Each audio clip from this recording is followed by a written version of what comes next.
حضرت سعد اسود رضی الله عنه رسول الله صلی الله علیه وسلم ته وایي یا رسول الله اوس دلته خو دغه توروالی خو به زما معنی نه جوړیږي د الله تعالی د ملاقات نه د جنت ته داخلېدو نه. رسول الله صلی الله علیه وسلم ورته وایي سعده دا څه ته به دومره ښایسته یې هلته و یا رسول الله ما 8 میاشتې کېږي اسلام مو راوړی دی کور په کور مې مهاجر و انصار ګرده وغوښته مرکه ورته وکړم د لور و د خور دپاره چې ماته یې راکړي یو یې نه راکړي یو نه خور راکړي نه لور راکړي نو چې دلته څوک را سره دوستي نه کوي دی نه یي چې هلته مې جنت کې هم نه پرېږدي مجاهدینو ته خلک خور و لور وس نه ورکوي وایي دا د روه شهید کېږي که در مرګ چې په نیټه لیکلې ده در نیټې مخکې راکلی سي سړي نه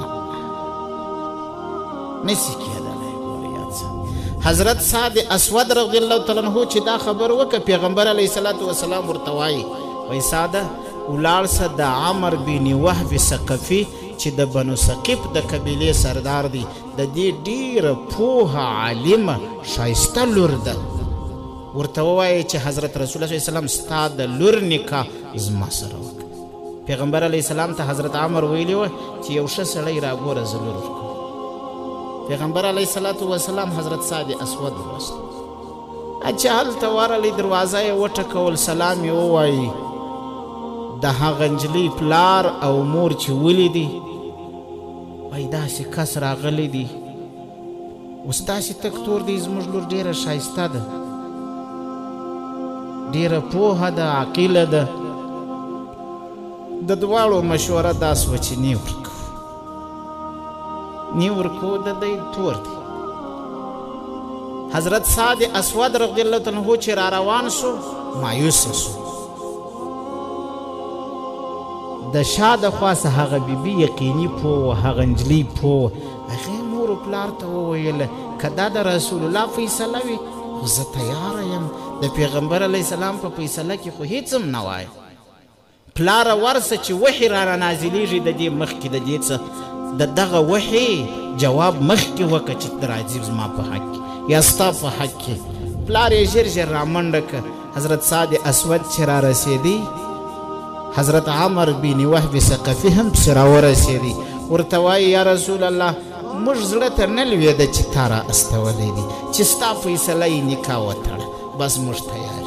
پیغمبر علیه الصلاة وسلام خطبه وویله حضرت سعد دومره خوشحاله سو. پیغمبر علیه الصلاة وسلام عجیب شانو 400 روپۍ دراهم یې مهر مقرر کړ. رسول الله صلی الله علیه وسلم چې نکاح وتړه سعد ته وایي وایي ولاړ سو بس ورسه خپل مهر ورکه واده جوړ که خپل واده وکړه. یا رسول الله په بلا که 1 روپۍ لا لره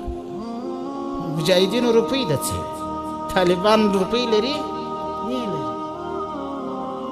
رسول الله صلی الله علیه و آله وسلم 3 صحابه ورشي وایي ورسه حضرت عثمان بن عفان رضی الله عنه به 200 روپۍ درکړي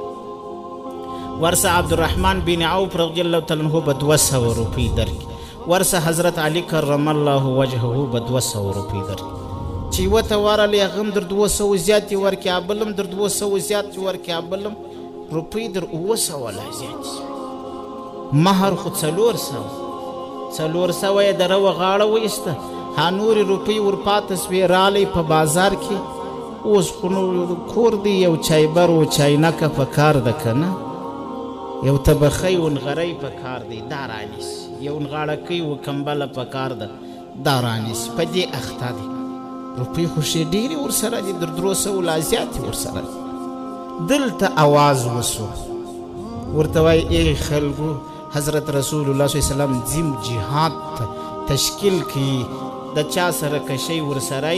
یا خپل آس و توره د جهاد دپاره ځان برابر کړي. حضرت سعد اسود رضی الله عنه غوږ ونیو چې څنګه اعلان دی بیا چې اعلان واورېدی ویې خندل وایي الحمدلله داسې ورځ در اوسه الله په ما نه وه راوستلی پیسې شي ډېرې دي آس یې رانیوی د پتن یې توره رانیوه ډال وسپر یې رانیوی پر آس پور سو تور نقاب یې واچوي. زه کله کله وایم دا د امارت په کارو کې سوچ وهي اسی چورلټ فتوا پر امارت مه باسي خبرې مه پسې کوئ څه کار چې امارت کوي د امارت مجاهدین هغه د هغه دپاره اصل پیدا کوي بیا زموږ مجاهدین تور نقاب اچي اسې سترګې ښکاري دا په ټولو مجاهدینو کې اول سعد اسود رضی الله تعالی عنه اچولی ځکه موږ تور نقاب اچو که نه حضرت سعد اسود رضی الله عنه نقاب واچوي پر آس باندې راسپور سو مسجد نبوي ته رالی توره ورسره د ډال ورسره دی یو صحابي ورته ګوري دا څوک دی بل ورته ګوري دا څوک مازې سترګې ښکاره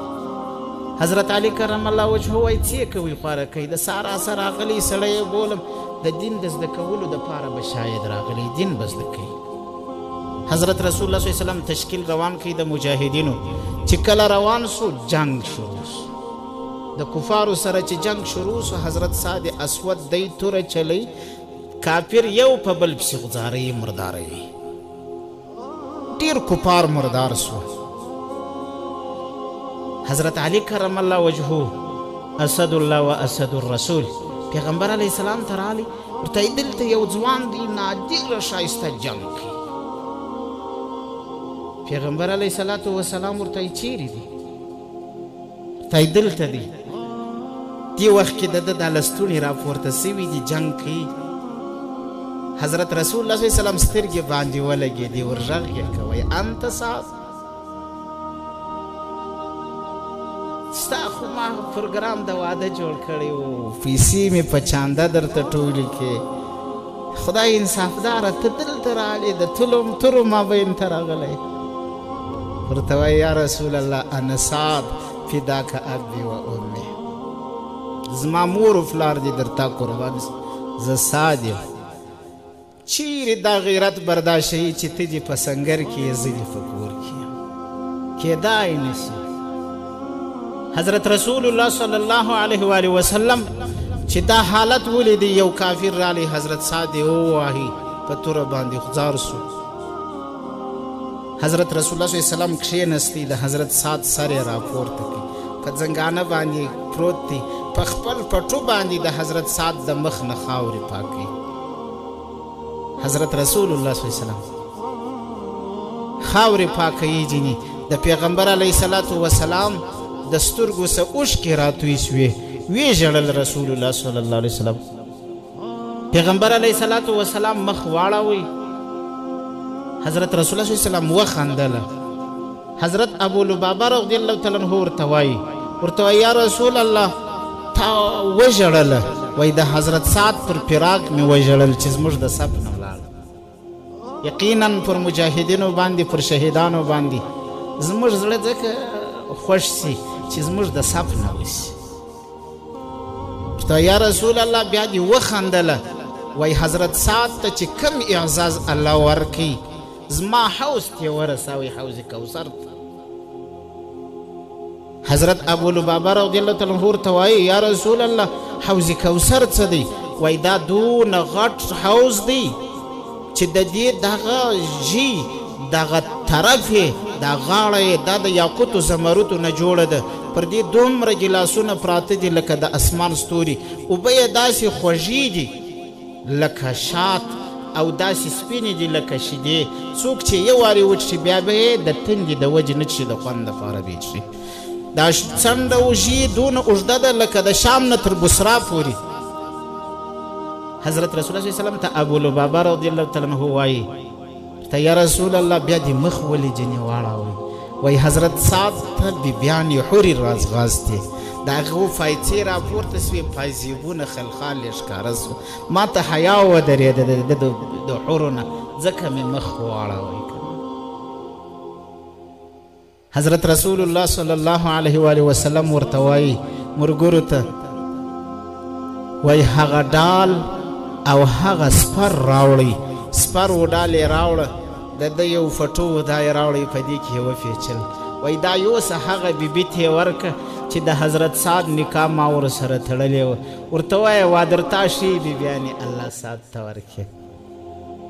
شي بیبیانې الله ربالعزت ورلره ورکړي مجاهدینو ته خو یقینا شي بیبیانې الله تعالی ورکوي خو دا یوه خبر هم یاد ساتئ چې د مجاهدینو بچان زما بغل ته چې کم ماشوم ناست دی الله پاک دی ورته نعم البدل ورکړي. دا د شهید سعید مولوی حبیب الله صاحب رحمه الله رحمتا واسعه زوی دی حضرت عتیق الله دی الله دی ورته ښه عمر ورکړي. ما اوس پوښتنه ځینې وکړه چې تا خپل پلار ولیدي؟ وایي ما زما پلار یې کور ته راوړی ما مچ کړي بیرته یې یوړی. کور ته یې راوړی خو ما مچ کړي بیرته یې یوړی. دا امت هم داسې بچان لري شاته ګوره، دا شهیدان هم داسې کورونه پرېږدي شاته، داسې واړه واړه ماشومان پرېږدي، داسې بیبیانې شاته پرېښوي، داسې بیبیانې چې یقینا سړی اریانېږي د هغو صبر و زغم ته. موږ د شهید د یو جنازې سره ولاړو، ډېرې ښځې په کور کې جمع سوي وې. هغه ښځو چې کله د جنازه ولیده، چا ګلونه پر پاشله وشیندله، چا څه کوله چې جنازه کښېښوه سوه، د شهید مور راغله سر ته یې ودرېده. د مور مینه شفقت دا یقینا سړی په عقل کې نه راځي. د مور مینه قسم په خدای د مرګ نه بعد، د مرګ نه وروسته چې د سړی د مور تصور وکړي سړی اریانېږي. دومره نادر وسیله و شفقت دی د مور، ترحم دی د مور. خو د هغه شهید په تندي باندې چې لاس کښېښوی موږ ته یې وکتله، وایي د شهادت مې مبارک سه چې زما زوی ته الله پاک شهادت ورله راورکړي. هغه مجاهدین چې دا جنازه یې را اخیستې وه هغو د سترګو نه اوښکې وبهېدې. تا سپین سرې مور ته تاسو ژاړئ ولې؟ د دې 15 کاله ما انتظار باسلی و، 15 کال چې نن به شهید راځي، نن به شهید راځي، نن به شهید راځي. ما ورته د علامه جامی دا شعر ووایي چې خوش است که بعد از انتظار به امیدی رسد امیدوار. څومره لذیذ دی چې هغه څوک انتظار کوي هغه انتظار یې الله تعالی ورپوره کړي. خو چې ښځې خورې سوې د دې جنازې څه په دې وخت کې په ډېر دروند حجاب کې یوه زنانه را روانه ده. یو څو بیبیانو در لاسو نیولې وه. ما د یو طالب نه پوښتنه وکړه د دې شهید ورور دی، ما ورته ویل دا څوک ده؟ ویل دا زما ورېندار ده، یوه میاشت یې د واده کېږي، د دې شهید کونډه ده. چې ورته ومې کته در پوړونې لاندې هغه د مسالې ګلدانۍ پر المارۍ چې خلک ایږدي دم را اخیستې ده. دا ګلدانۍ یې د ده پر جسد مبارک باندې دا ګلان کښېښو، په ډېر ټیټ اواز باندې دا وویل، نوم یې واخیستی د هغه شهید، ول فلانی د شهادت دی مبارک سه، پر ما باندې بل څوک ورور دی چې واده به نه کوم. چا چې د الله په دین باندې ځان قرباني کړي زه به هم د هغه چا په نکاح کې د حشرګاه میدان ته راځم. دا چې د یوې میاشتې بیبي د شهید پر نامه باندې کښېني د حشرګاه میدان ته پاته کېږي، نو مجاهدینو خیال وساتئ ګورئ داسې شهیدان داسې ملګري موږ تاسو قرباني ورکړه چې داسې بیبیان یې پاته دي بیا به حشرګاه ته هم راځي. دا بیبیان یې ګورئ یاد ساتئ که موږ تاسو د دوی د وینو سره خیانت وکړئ، د دوی د بچانو سره مې خیانت وکړئ، د دوی د کورنیو سره مې خیانت وکړئ، الله به موږ په حشرګاه کې رانیسي. ګورئ الله دې د دې شهیدانو شهادت قبول کړي. الله رب العزت دې قریبانو ته صبر جمیل او اجر عظیم او نعم البدل ورکړي. الله تعالی دې مرګورو ته صبر جمیل اجر عظیم نعم البدل ورکړي. الله تعالی دې امارت اسلامی ته د دې نعم البدل ورکړي. الله تعالی دې د دې پاکو وینو پاک نتایج موږ تاسو ته وښیي. الله تعالی دې دې ته جنت فردوس ورکړي. الله تعالی دې د پیغمبر علیه الصلاة والسلام د مبارک لاسونه د حوض کوثر اوبه نصیب کړي. د شهداو مقصد د رسول الله ملاقات.